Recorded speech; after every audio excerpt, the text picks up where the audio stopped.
Most business owners and CEOs are struggling with their sales teams right now, and in today's video, I'm going to share how you can build an environment for high performance so your business can grow faster and even grow more without you. I've helped thousands of clients who all pay thousands of dollars to learn how to better build sales teams, then grow and scale their business using this exact strategy. And today I'm going to share it with you for free. Let's jump into that right now. Now, each of you feel like you're in a very unique situation with your sales teams. I know. You truly believe your industry or your situation is so different than so many other people that a video like this couldn't possibly help you radically impact your sales when you've been working on doing so for the last decade. But let me ask you this. After I've had 25,000 clients pay me to want to better grow their business, and I ask them what their greatest challenge is in getting their sales team's performance closer to where they want it to be, do you think I've heard 25,000 different challenges, or do you think I've heard about the same 12 things over and over and over again? That's right, the same 12 things, and that is how and why I'm prepared to help you right now. Like the way we helped Amber Lee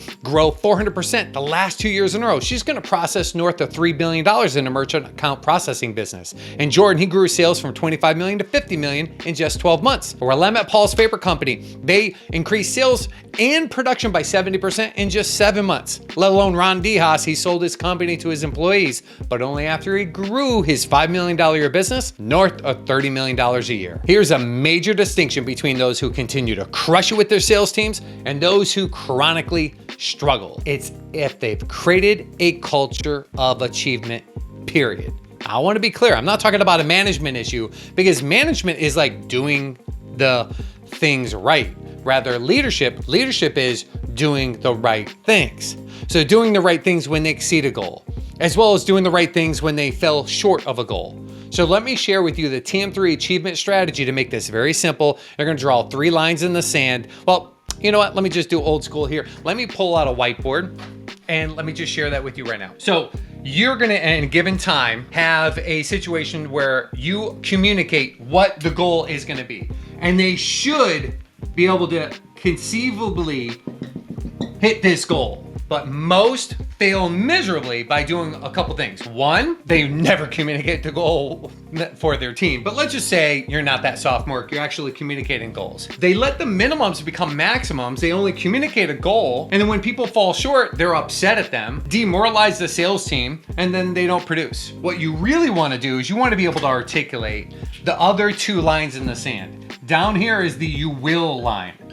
Will is you will do this if you want to be employed. You will do this if you want your base salary. You will. And then north of that, if this is a will, this is a should, this is a could. You could exceed expectations. And when you hit this mark, well, what do? Sunshine and rainbows. What do? Take them out for lunch. What do? Spend quality time with them. What do? Love on them a little bit, maybe spiff them out financially.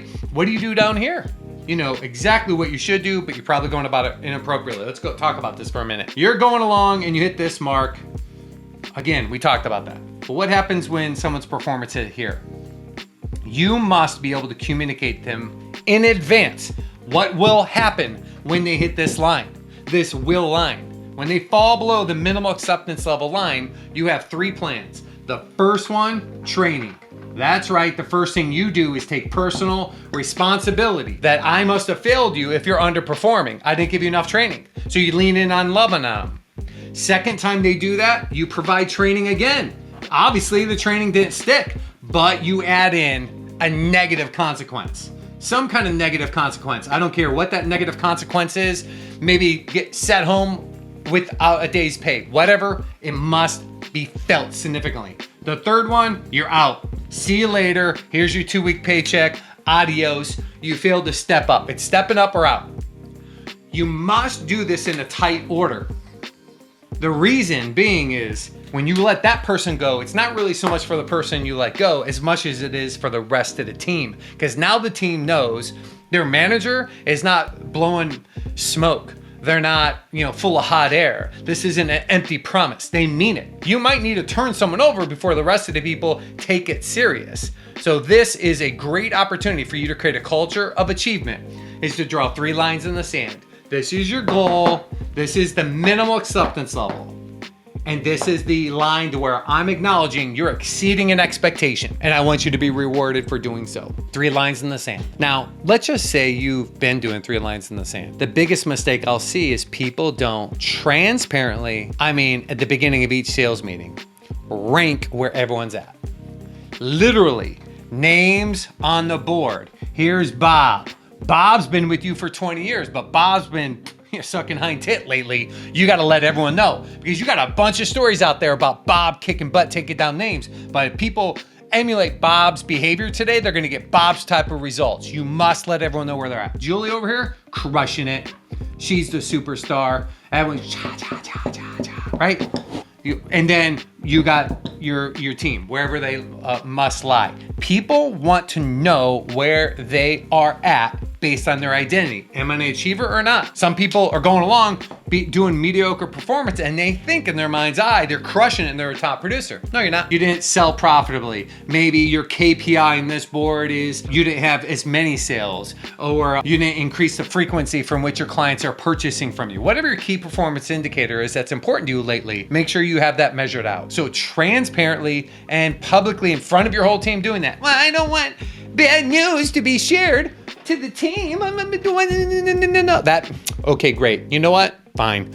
Good luck on the Candy Ass Society perspective on that. I don't comprehend that. A meritocracy, pronouncing that inappropriately, I need some water here today, is one of the greatest strengths to the American dream. People want to be rewarded for the performance they brought to the table. And that's the reason why they signed up to be in sales. So this is how you create an environment of achievers. The TM3 achievement strategies draw 3 lines in the sand. Transparently communicate this on a very consistent basis where they stand, and this will transform your life. If you have any questions about implementing this fast growth strategy, well, then just leave a comment, DM me, or reach out via the link that's provided in the description. I'm here to answer these questions and help you avoid the mistakes that most make when they try to raise your standards of their sales teams. So go subscribe now, by the way, and I'm going to share content related to growing and then scaling your business, and I'll see you in the next video.